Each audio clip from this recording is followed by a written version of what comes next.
Hi, everyone, and welcome. I am Chrissy Galley, U.S. Marketing Manager here at Kids and Company, and thank you for taking the time to join us today. We are so excited for our speaker today, Jen, founder of Your Transformed Family. Hello, and welcome back, Jen. Your Transformed Family guides and supports family around the world to end frustration, guilt, and chaos while finding more peace, calm, and connection with the help of their parent coaching services. During today's talk, we're going to discover how to decode your child's big emotions, set effective limits, apply a proven 5-step process, and we'll also gain some valuable strategies to manage both your child's big feelings and your own. Webinar participants, if you have any questions for us throughout this session, please use the Q&A function at the bottom of your screen, and we'll do our very best to address your questions during our live Q&A after the presentation. So Jen, over to you, ma'am. Thanks, Kristen. I first want to thank Kids and Company and Chrissy for inviting me back. I'm always super excited to speak to you in this community. And I also want to acknowledge all of you, whether you're joining live or watching this replay, you've chosen to be here and to show up. And I think Chrissy said there's over 1,000 people signed up. So that alone should tell you that you're not alone if you're struggling and wondering the best way to deal with your child's tantrums and big emotions. So let's get started. Okay, so before we get started, you've chosen to show up and either live or watching the recording. So I'd ask if you'd be willing to maybe put away distractions, find a comfy spot. If you're able to close any tabs, put do not disturb on your phone, get a drink, anything that you need to just be fully present with me here today to make the most of our time together. This idea of multitasking, it's not really more productive. We're actually switching between one task and another. I know we pride ourselves on doing it, especially as parents, but I'd ask if you'd be willing to just show up with me here today and put all that away. So who am I and why am I here in front of you today? I don't have your typical parent coach story. I honestly never dreamed about being a mother. And I was filled with shame the first time I said that in a parenting group. Everyone was like, what? I've always wanted to be a mother. I've always wanted to do this.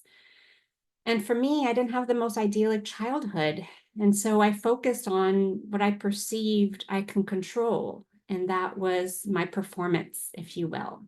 I did exceptionally well in school. When I entered the corporate world, I got promotion after promotion. So I was being acknowledged and rewarded for all these external factors of success.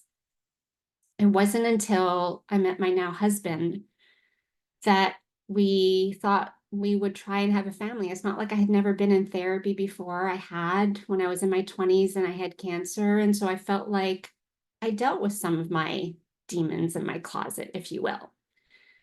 But it's amazing how when we become a parent, our children reveal parts of ourselves that we didn't know remained unhealed.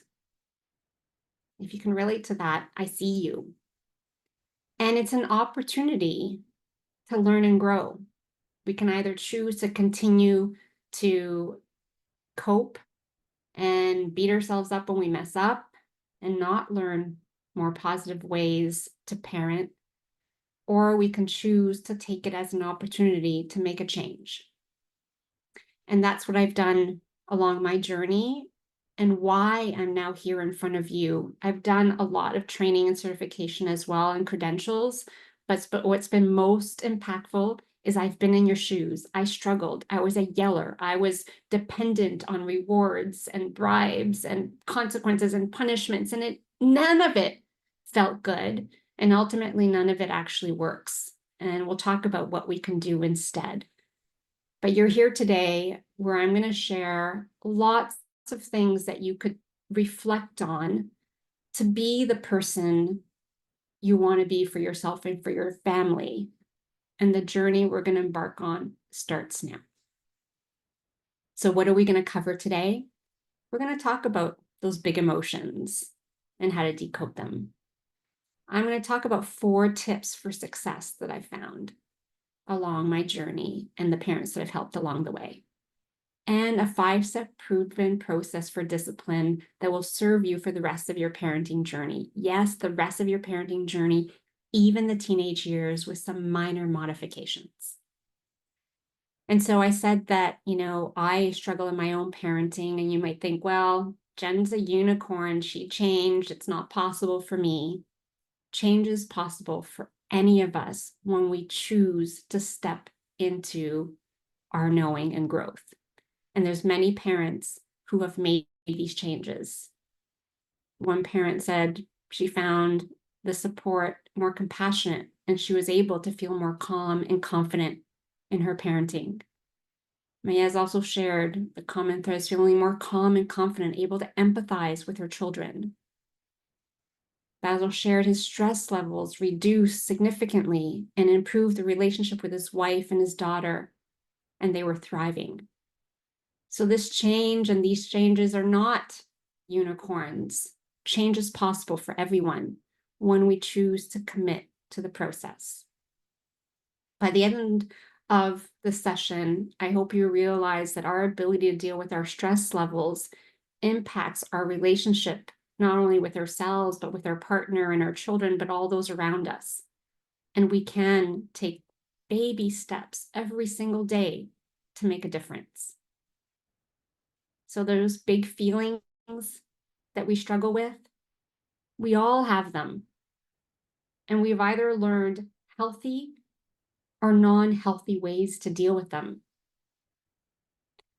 When we bring a child into the world, if we bring them in to our home as babies, they cry. And we expect that. And we expect that they need us to help soothe them. Or, believe it or not, I had convinced myself and I'd lulled myself into this false sense of control that if I simply attuned to my child's needs and I read their cues early enough, that they would never cry. Crazy, right? In hindsight, I'm like, that was crazy, but that's what I believed. And so when my baby was colicky and crying, I felt like I was failing. I also had this story that my mother would always say with pride, it's like, I have an older brother, and she's like, your older brother needed to be held so much and rocked to sleep. She's like, you threw you in your crib with your bottle of milk and you sing yourself to sleep.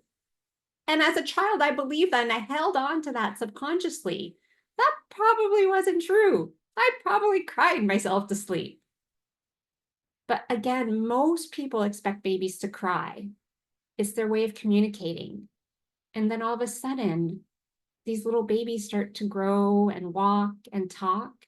And oftentimes our expectations of their ability to deal with these big feelings are unrealistic.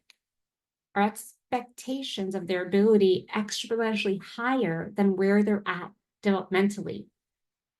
Maybe we think that they shouldn't have a tantrum or back talk, or they shouldn't refuse to listen, that they should respect us. And where does this come from? Well, our first 7 years, and this is not meant to scare you, because sometimes I'd be like, oh, is it too late? My child is 8. And it's just the first 7 years, our life is imprinted on our nervous system. And oftentimes in adulthood, it shows up in how we deal with stress, how we behave in relationships, our social abilities, our regulation skills, all of it. It's like a computer database that is programmed. And when you think about your computer intel inside, that intel is all subconscious, but our body remembers. 80% of our actions are subconscious. So if perhaps we weren't allowed to express them, our thoughts or feelings growing up, if our emotional needs were not met, and let's be honest, this is not because our parents are bad. Almost none of our parents focused on our emotional needs. Now there's a lot more information on child development, but there wasn't not that long ago. And so witnessing them in our child can sometimes be triggering for us. I'd ask if you take a moment to reflect, and you can think about this even more after this workshop, but what do you remember of how your parents dealt with your big feelings? Or perhaps, how did they deal with their own? Did you learn positive or negative ways of dealing with your emotions. And sometimes we think as positive is what society expects from us.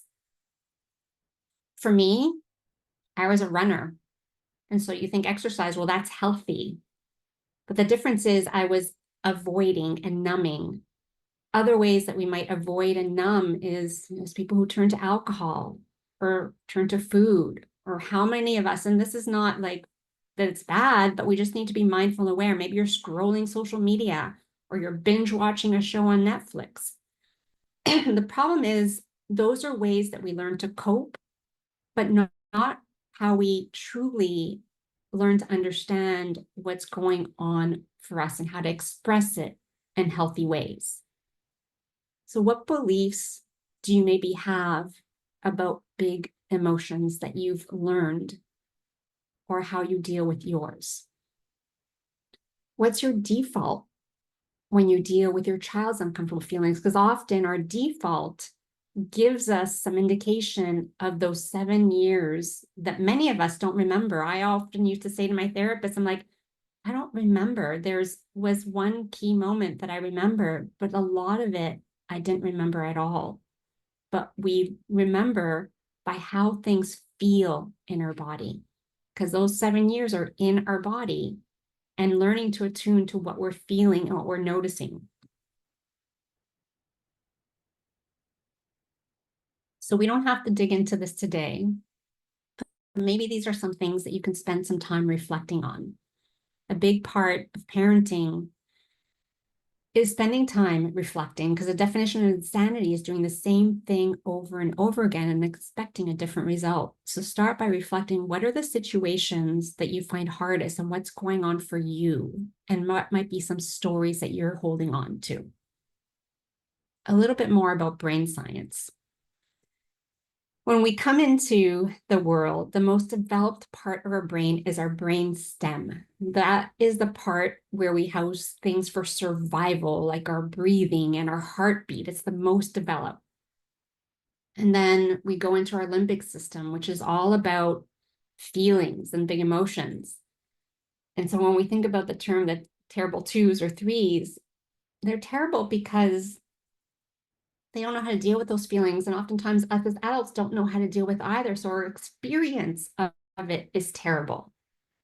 And then when we look at our prefrontal cortex, it doesn't start developing till age 7 and not fully developed until our mid-20s. And this part of our brain houses rational thought, impulse control, problem solving. And it isn't fully developed unless it is nurtured in the loving care of a caregiver. So let's jump into some tips to keep in mind for success. Understanding and remembering developmentally where your child is at. Typically, I ask in the chat, and feel free to share, I'll look at it later, is the ages of your child or children, and some intention that you might have for today's call. And the next slide, before I put it up, again, I always want to preface with the idea this is not to blame or shame, but it's to recognize that we are the leaders in our home, and there is power in modeling. Right? If you think about, have you ever gone on a plane and you've gone through turbulence? Does the pilot come on and say, oh my God, this is the first time I've flown this plane. I don't know what I'm going to do. You would panic because you're like, well, I'm trusting my life with this pilot to know what to do. But he's stressed. And so you're like taking cues from that person. He's stressed, then I should be stressed, then I should be panicking. Versus, hey, we're going through some turbulence. We're going to get through it. Buckle your seatbelts. And then you feel calm and reassured that the person leading has got it. And so I want you to think about what qualities are you modeling for your child? I often, when I work with clients, we think about what qualities you want your children to have when they're adults. Are you living them? Oftentimes say, I want my child to respect me. Does your child know what respect feels like from receiving it from you? It's an opportunity, like I said, for us to grow in the name of raising our child. After all, it's called parenting, not childing, for a reason. If we came into it a blank slate, it would be easy, but we don't. So remembering our kids enter the world being able to feel all their feelings, but with zero skill on how to deal with them. Their tantrums are them having a hard time, not giving us a hard time. It's a sign that their feelings are bigger than their ability to deal with them, and they need us. They need us to be that pilot that's letting them know that we got it and it's okay. So how do we model the qualities? And then another tip is learning to ride the wave. When we think about a tantrum, it's a child doing the best that they can in that moment. They're in their fight, flight, or freeze stage. Oftentimes, a mistake I see parents making is they're talking too much. But a child's not able to hear in that moment. What they hear when you're talking and trying to rationalize is, wah, wah, wah, wah. You know, the Charlie Brown teacher talking, they're not hearing because they're in the state of fight, flight, or freeze. They're not in the higher brain where they're able to receive it. So we want to go and do very little talking. This is for all ages. It's going to look a little different. I'm going to show you a video and talk you through how you might have seen this before, but how beautifully a father is riding the stress cycle. So let's go there. I'm going to mute the audio because we tested it and it wasn't playing well, but I'm going to talk you through it.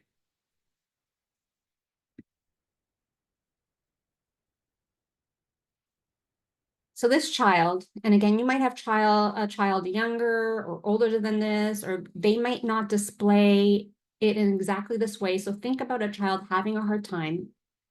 As you can see, this father, he's on the ground at the same level as his child, and he seems quite calm and regulated. He doesn't seem ruffled, like this is not okay, I need to stop it.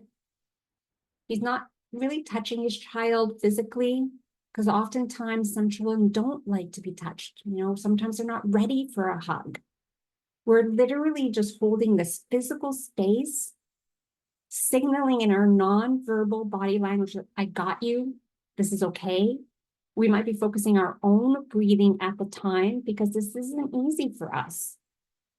And if this goes on for a while, especially if it's new holding space, it's okay to sometimes say, oh, a lot of big feelings here. I'm just going to go splash some water on my face and I'll be right back. I love you. I got you.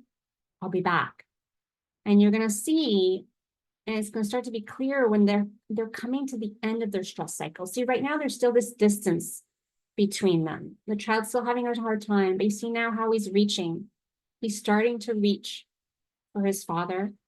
His father, again, not aggressively holding him. He's got him. And you're going to see when that melting happens. He's still flailing a little. I know they have this picture to remove any nudity, but you see the father's arms is there. He's just letting him work through it. And then there's the melting where he melts into him. And so we're, again, remembering we're not doing a lot of talking when our child is in the height of their tantrum. We are just getting through. We cannot teach when they're in the middle of a tantrum because they are not up here. We need to connect with them in their middle brain, which is emotions, and just helping them and being there to get through. Not easy, but this is the power. And then we'll talk about the 5-step process in a little bit. So we talked about the power of modeling, looking inward to look at what areas do I want to get better at in the name of raising my child. We talked about learning to ride that stress cycle, getting really low and slow, very little talking, and then remembering to get curious instead of furious. What we see, the behavior, is just the tip of the iceberg. We as parents need to be those emotional scientists scuba diving to see what is going on. And how many of you remember Maslow's hierarchy of needs? Like this, if I think about sometimes starting at the most basic, I know I get hangry. So it's like, sometimes it's really simple that they need food, water, or sleep. Those are easy ones to solve. It's not always that, but oftentimes we start there because if those needs aren't met, the other ones don't matter. And then we want to work up to see what else could be going on. This is us just observing and getting curious to understand what might that behavior be communicating to us, because all behavior is communication. Sometimes it could be, what is the strength of our connection? When we think about Brené Brown, connection, to be seen, to be heard, to be understood. Does my child feel connected to me? They're not going to feel connected to you all the time. But if there's a rupture and we haven't repaired it, it's harder for them to come into our safety. Sometimes it might be sensory. I personally, and even my oldest child, have a hard time with loud noises. So is the room really loud and it's hard and overstimulating? Or I remember I was doing a workshop with early child educators, and we were in the classroom that they teach in for most of the morning. And we started talking about this, and we realized that they had these neon lights, and the educators are saying, I get a headache. It's like, we as adults get a headache from it. Imagine our children in it every day. And they were able, thankfully, to make minor changes where they brought in a lot more lamps, they had natural light, they turned off those neon lights and noticed the difference in themselves as well as the kids. And then asking ourselves, is my child able to regulate themselves right now? Because oftentimes mentally they're not. And this is not a judgment where, oh, they're not advanced or they're not good enough. They're good enough. We all need help sometimes. How many of us sometimes have a hard day and just need a hug?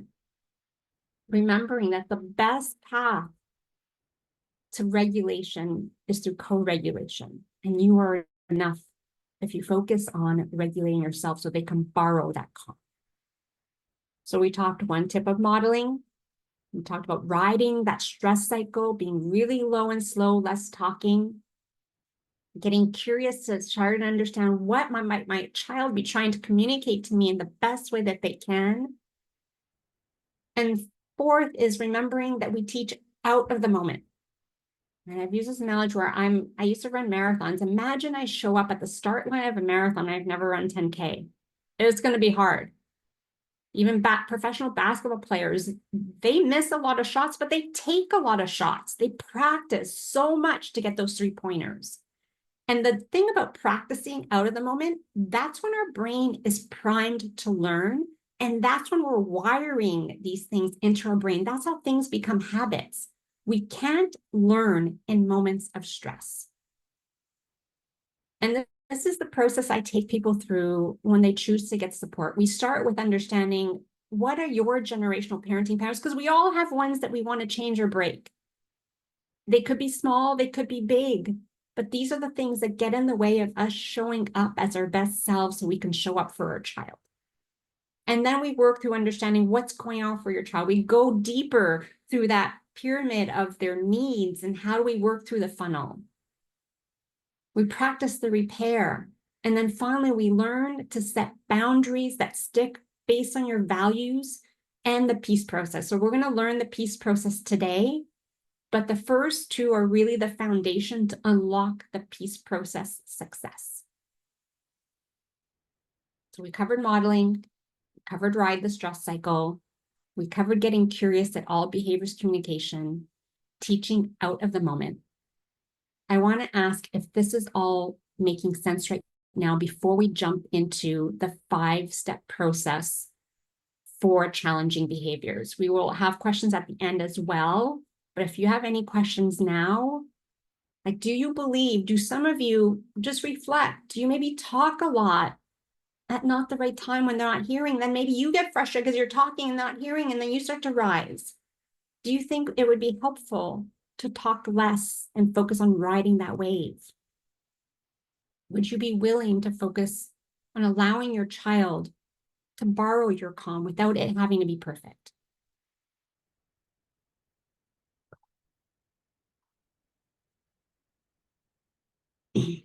So this 5-step process that I talk about, what is it all about?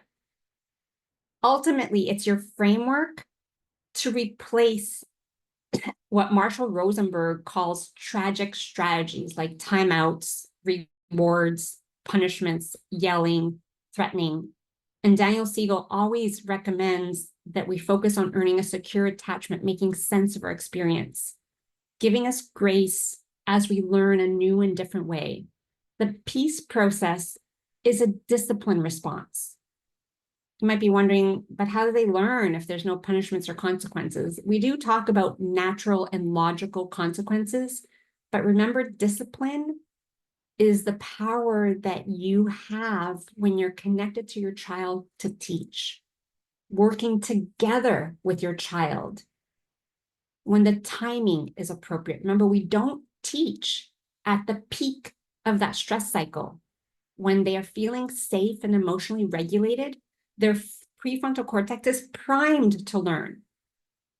We need to focus on the long run. When we use a peace process, we are valuing connection over coercion, the relationship over immediate gratification, trusting that they will develop the skills as we support them, equality and mutual respect, communication over coercion, and collaboration over I know best. It's an ongoing process. It is not perfect and it never ends. So let's jump into the steps and then we'll work through some examples of how to use this. So the first step in the process of peace is P, and that is your presence. You know, Daniel Siegel wrote the book, The Power of Showing Up.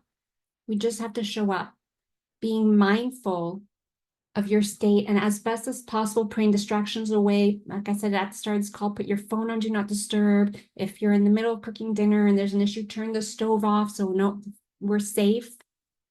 Tuning into what is your sensory calming tool. Oftentimes we think whatever's going on, we need to respond to like this. Unless they're running into traffic or juggling knives, it's not an emergency. We can take a moment to feel safety and security in our own bodies. One of the simple strategies that I find helpful, and many of my clients do, is a hand on your heart, and you can do it now with me, a deep breath in and a slower breath out. And you can repeat something like, I can handle whatever this is. Or remembering they are having a hard time, not giving me a hard time. And then we're activating the right side of our brain, getting out of our limbic system. Because oftentimes when we want to react instead of respond, we're acting from a place of fear or anger, and we're not in our prefrontal cortex. Visualize being that literal anchor for your child, for them to borrow your calm. And then we can move into E, which is all about emotions. At this point, it's all happening internal, and it's not like step 1, 2, 3. It could all be happening kind of simultaneously, and you'll see when it all comes together. The idea, the name it to tame it, there's research from Daniel Siegel, the idea of when we're able, and also Mark Brackett, permission to feel. When we're able to name what's going on in our body, we make this mind-body connection that reduces the intensity of that feeling. And this is for us. So like we're connecting our left and our right brain. We are adding language to our feelings. So you might even say out loud, and your child, again, the power of modeling. My body's feeling tight and angry right now. I'm feeling frustrated and annoyed. Remember, I'm feeling frustrated and annoyed. I'm longing for rest and relaxation. We are regulating our brain and our nervous system and getting out of fight, flight, or freeze. Imagine that maybe your default is wanting to go in and fix things right away, and you barrel into the room. What's going on here? What are you doing? That sends them into a state of fight, flight, or freeze because they're like, I'm in trouble. Uh-oh. And they don't feel that safety and that emotional connection. Maybe you want to fix and want answers right away. We want to be able to get close to our child and say very little at the beginning of this cycle, being mindful of your feelings. And then we want to move into acknowledge what is true, accept what is right there in front of us, making neutral observation instead of the thoughts might be, oh, you always hit your brother, or you never listen. All I want is some time alone. I'm just trying to work. Those are not neutral observations. We'll talk about some examples of neutral observations, but this is the getting curious. You're the parent and they need you to be that leader to help them. our voice becomes their inner voice. The more we can surrender to that moment, the better it'll be for our relationship with them in the long run. And then we move to conscious communications, being that safe harbor. And again, this will start to make sense as we walk through examples. You want to make space for everyone's voice to be heard, remembering Brené Brown's connection to be seen, to be heard, and to be understood. So if you have siblings and they're fighting, yes, the first thing is, as you take a deep breath, it's like a lot going on here. You might physically separate, have one sit there, one sit there. Whew, a lot going on. I want to hear from everyone. Help me understand. I'm so curious. Are powerful statements we can use. It sounds like communicating boundaries with consistency, with clarity, and with compassion. Your response makes sense. I'm hearing that you're not willing to be hit, for example. Adam, do you hear your brother? We love you, sweetheart, and he's not willing to be hit.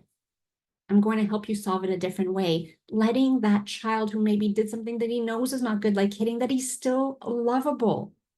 We're going to help them do that repair because we all make mistakes. And if we learn that we're still good, we have the ability to make the repair. We match our outside with our inside. But notice when we help our child feel lovable, even when they do something that is not okay, they're more willing to repair and learn. You're not saying all these big, long sentences in the moment when they're at the peak of the stress cycle, right? When we get to compassionate communication, we're at the end of the stress cycle, right? And for young kids, you want to have those communications really early on. But we'll talk about with older kids, like teenagers or even 10 or 12, sometimes it could be a day or two later where you come back to it, but young kids can't remember it.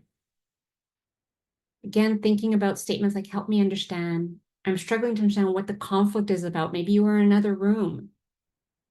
Nathan, why don't you share your side of the story, giving them both an opportunity to share. Adam, I'm going to hold you while you wait for your turn, because sometimes they're too young, too little to be able to be patient. I'm going to help you wait.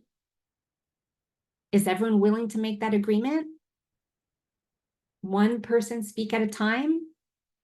I'll be here to help you with that. Remembering they need our help, right? Because we can't assume just because we've done it before, just because we've told them and it's clear that they're able to. And then it might be Nathan shares his experience. These are my boys, right? I'm using those my boys. Nathan, thank you for sharing. I'll thank him for sharing. Adam, how about you? It's your turn. If the other child starts to interrupt because it's possible, it's like, that's not what happened. Then we just remind them, in our home, one person speaks at a time. And then they remember because we agreed to it before. Oh, yeah, fine. And I'm holding the belief that they will figure it out together, right? We empower them when we are at those coaches for them instead of solving it for them. We all want them to be confident, but if we always give them the answer, then they don't learn that they can figure out an answer. And once they've both been heard, then we can move on to the final step, which is not coming up here. Explore solutions together. And this might be in age-appropriate ways. When we explore it together and they're little, you might give them just two choices versus something open-ended. When they're older, like, oh, maybe they're, coming back later than you agreed to, or they're not getting their homework done, or whatever it is, you can say, we need to find a solution to this. Let's both go away and come back. But in the moment with younger kids, you want to talk about it. It's like, what can we do next time when you get really angry at your brother instead of hitting him?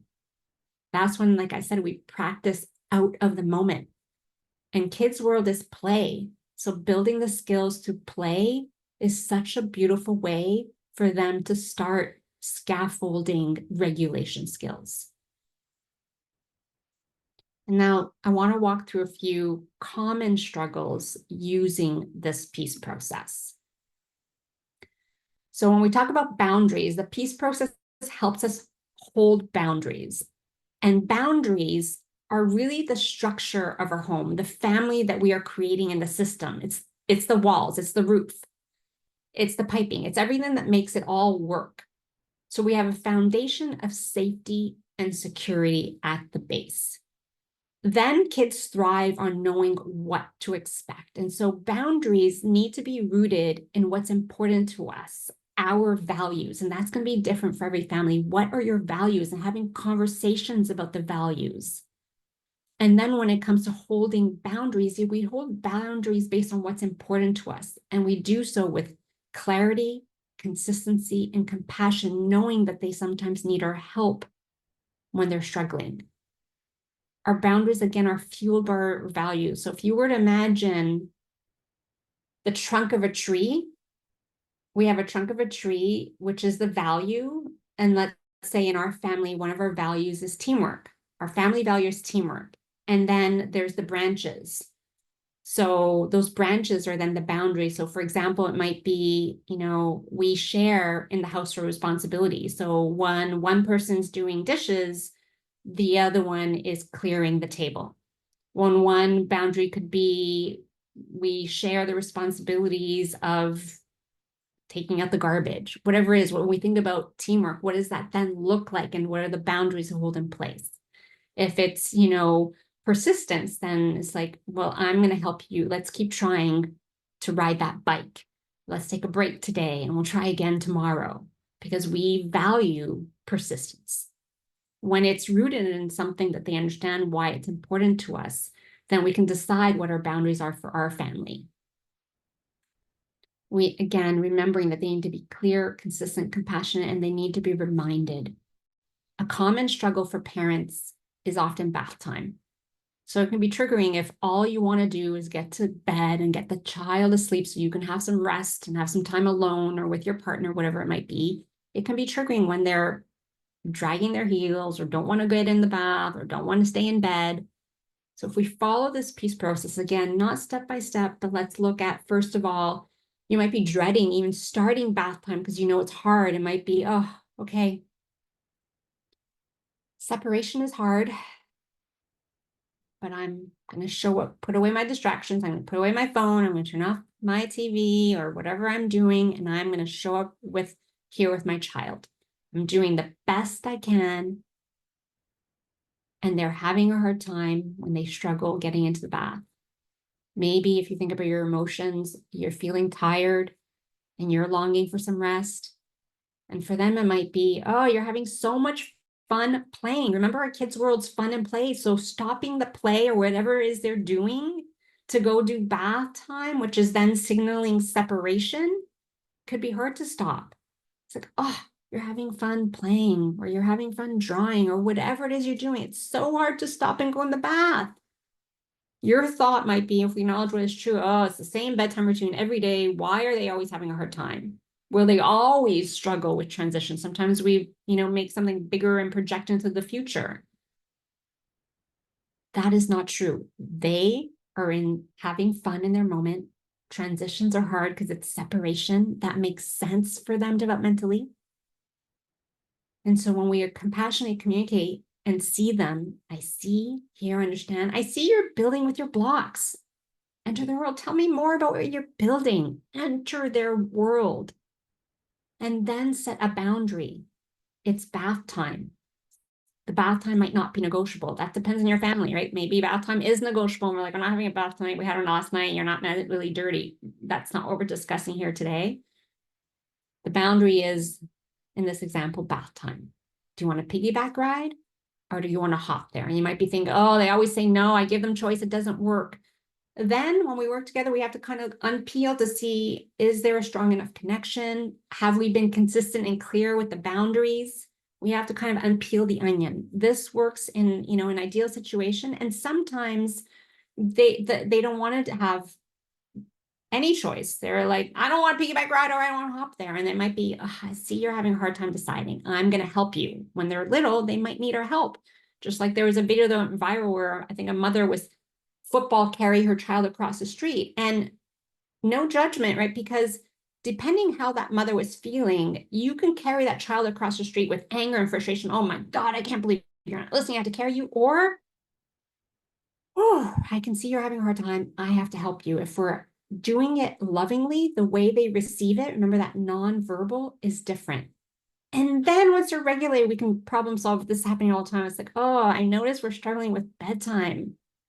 Should we write down our routine so you know what to expect? Which ones can you do on your own? Which one do you need help? As an example. I'm mindful of time. I just want to keep going. Another one, maybe your kids get screen time. I know my kids get a little bit more in the summer. We have different routines and expectations around it.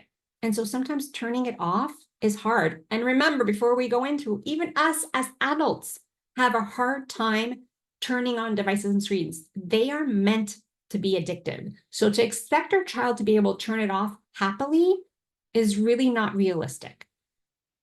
So if this is a trigger one for you, again, remember, before you even make the request of turning it off, regulate yourself. You can handle this. You might be having a hard time, not giving me a hard time. What might be going on for a child? They love watching TV. It's designed to be addictive. It's going to be hard. It might be hard for them to turn it off. Acknowledge that is true. Developmentally, impulse control, which is turning something off that's addictive, is not something that they have. And how you communicate them. It's time to turn off the TV. How much time is left on the show? Or if they're playing a video game, my kids are playing a video game, I'm like, oh, what are you building in Minecraft? They like building Minecraft or whatever it is. Show some interest. You've got their attention. Then you can set a boundary. It's time to turn it off. And if they're not able to turn it off, do you need my help to turn it off? Or do you want to turn it off on your own?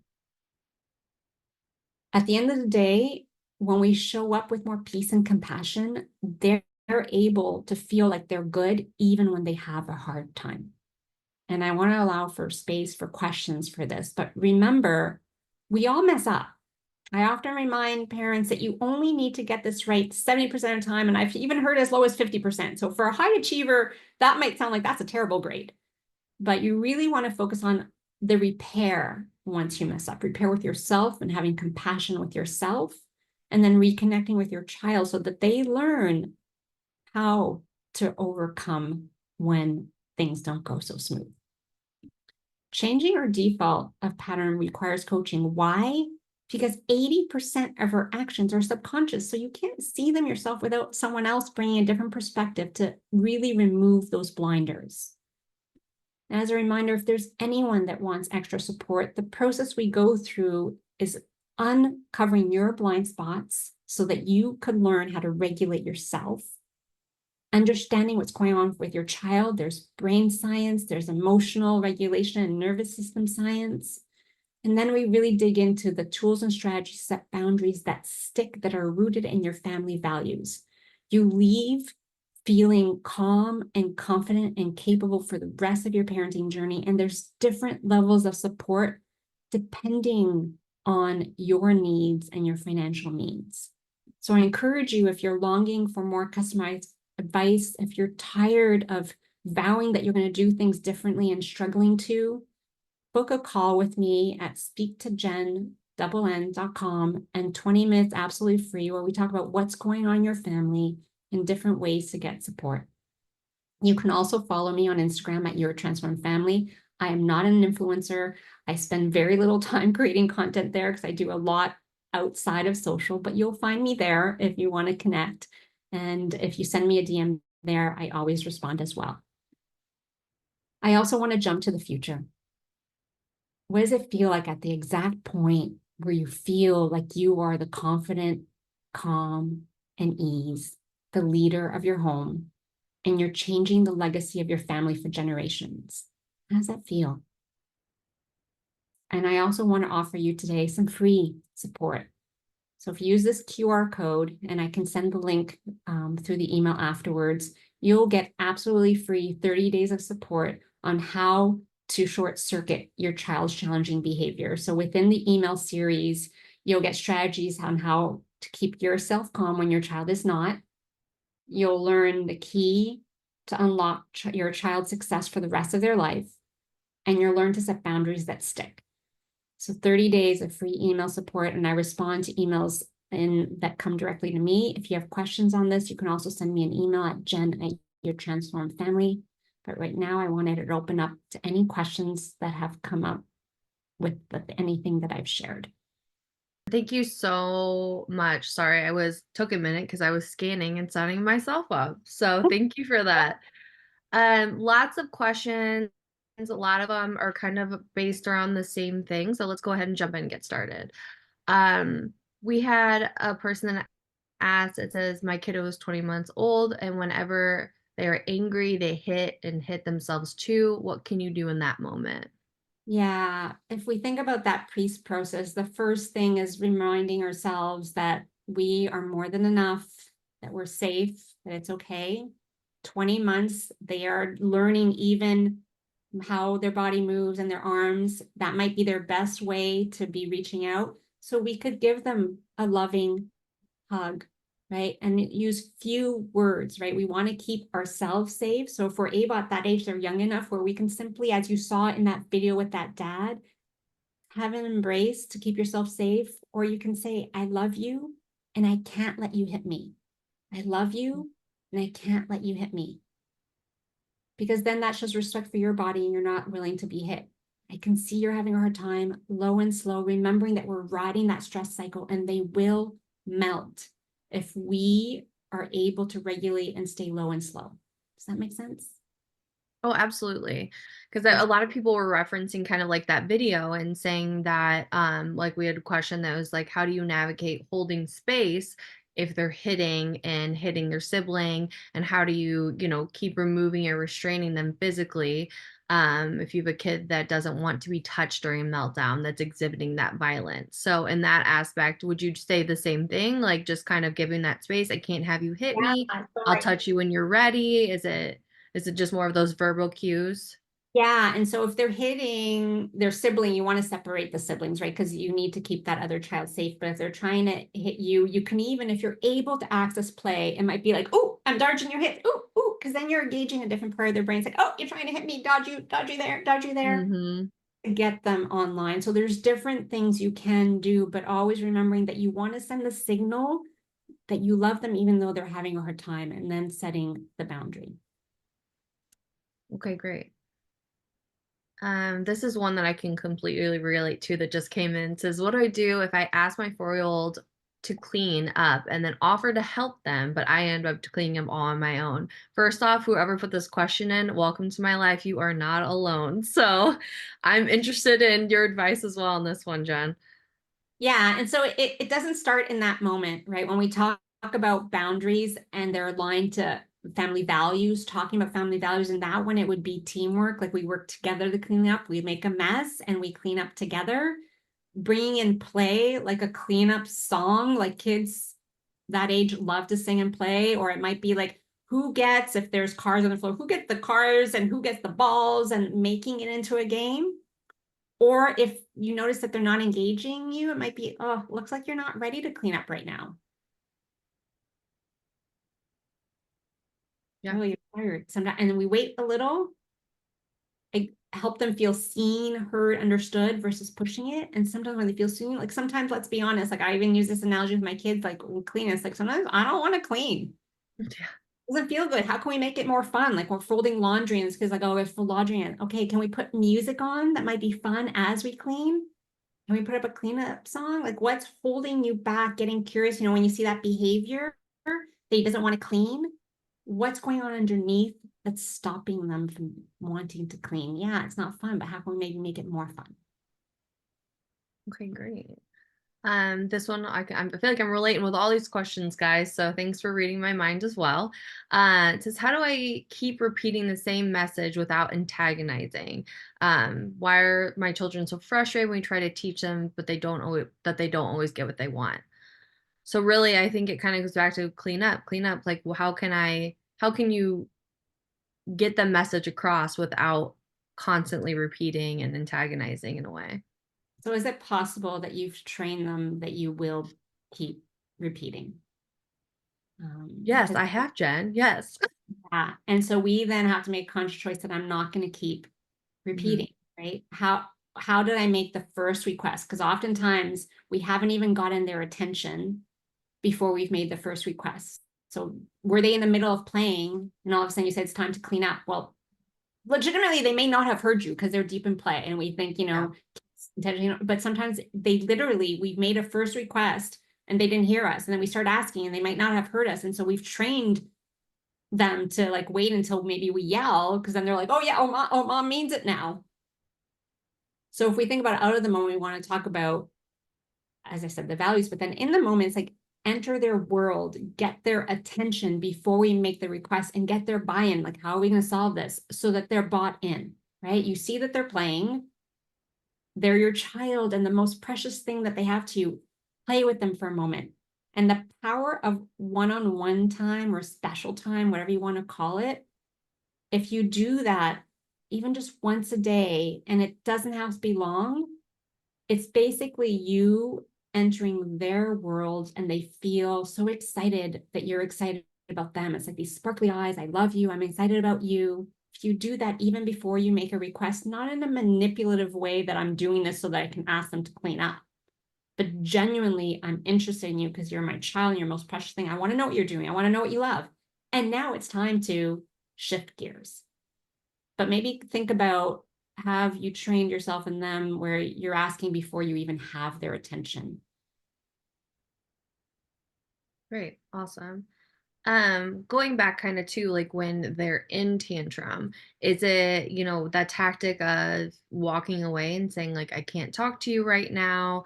When you're finished, we can talk about this. So just saying like, is giving space necessarily like the wrong move or We want to be careful not to indirectly send the message that your big feelings are too big for me. okay. Right? So saying like, I'm not going to talk to you until this is done could inadvertently signal like, oh, the kid might think, oh, like my mom or my dad can't even handle these big Mm, feelings, versus I see you're having a hard time. We're going to get through this. It might be, I need a minute, not about you, right?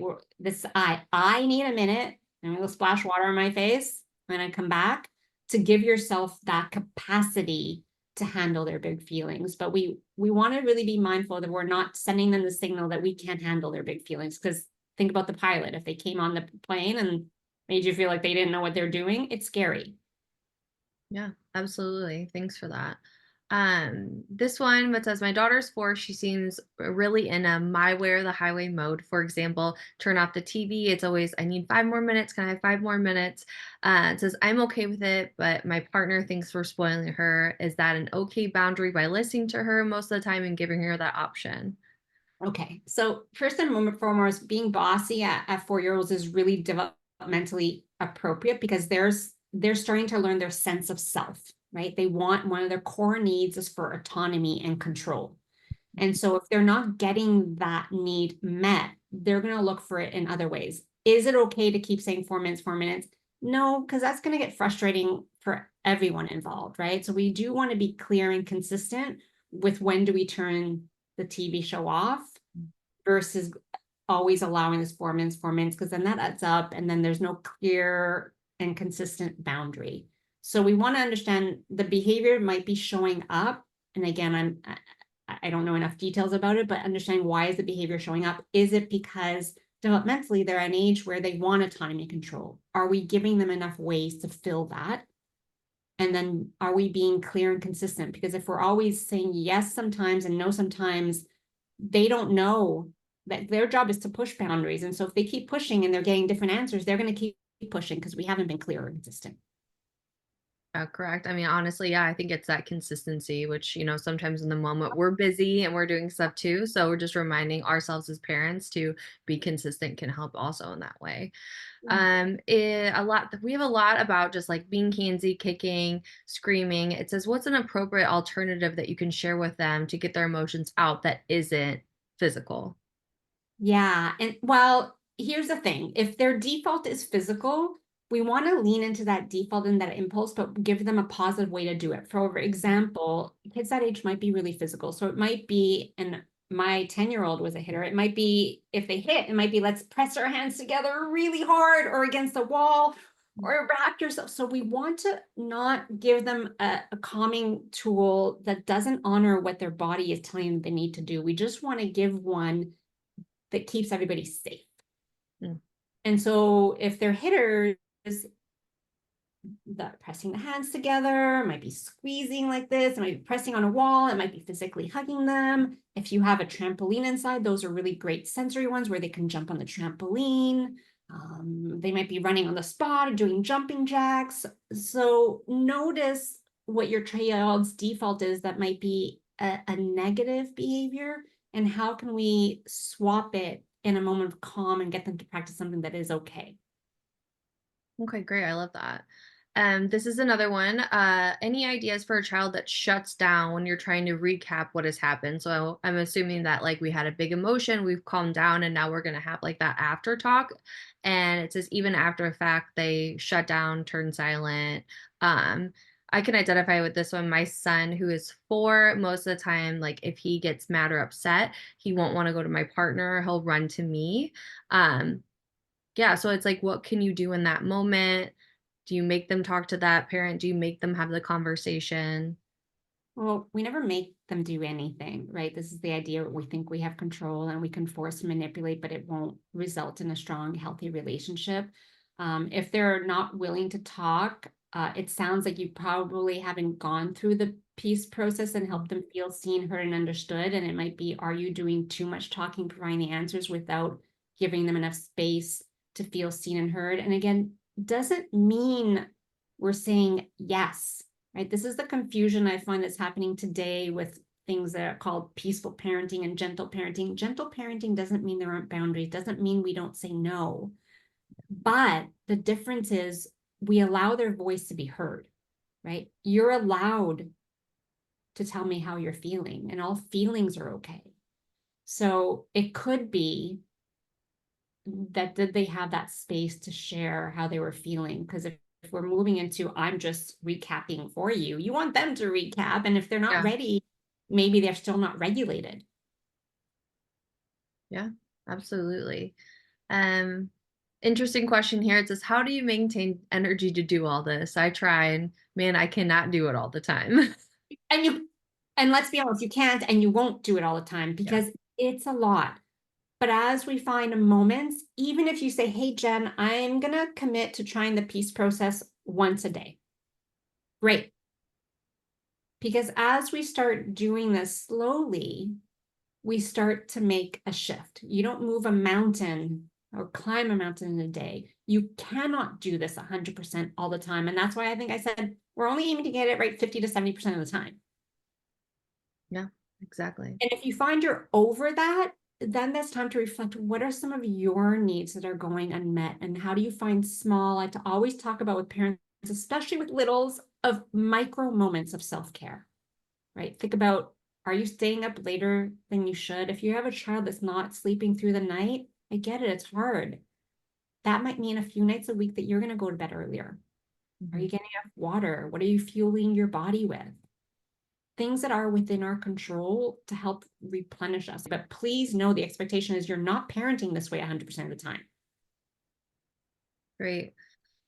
We are getting so many questions in, guys. So we will be sending out this recording as well with all of Jen's information. So if we didn't get to your question today, please know that all of that you'll have the opportunity to do so. But that is the time for our session. So Jen, thank you so much for joining us today. I know just personally myself, I got a lot out of today's session. So thank you so much for just sharing your expertise and being so transparent and honest. I think I definitely appreciated it. So thank you. Thank Uh, you. And I think people leave here knowing, again, you don't need to do it perfectly. You just need to commit to trying. And when you fall down, instead of giving up, saying it doesn't work, try again. And getting that support along the way can make a huge difference. So please don't hesitate to reach out and know that you're not alone. Yeah, such a great message. Thank you everyone for joining us today. Like I said earlier, there will be a recording sent out following today's session, as well as a survey that'll be popping up when the talk ends. So if you would please just take a minute to provide us with your feedback, we'd really appreciate it. Thanks for everyone again, and we'll see you next month, September 19th, for our next talk. Thanks, everyone. Thanks, Jen, so much. Have a great day, guys. Good day.